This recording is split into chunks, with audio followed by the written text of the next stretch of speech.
ದೇಶಕ್ಕೆ ಯೋಧ, ನಾಡಿಗೆ ರೈತ, ಬಾಳಿಗೆ ಗುರು ಒಬ್ಬ ತಾನೆ. ಅಕ್ಷರ ಕಲಿಸೋ, ಅಜ್ಞಾನ ಅಳಿಸೋ, ಅವನೂನು ಅನ್ನದಾತಾನೆ.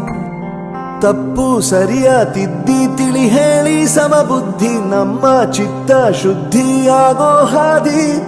ಎಷ್ಟೇ ದೂರ ಹೋದ್ರೂ ಮರಿಬೇಡ ನಿನ್ನ ಬೇರು, ನಿನ್ನ ಸಾಧನೆಗೆಲ್ಲ ಇದುವೇ ಆದಿ. ಪಾಠಶಾಲಾ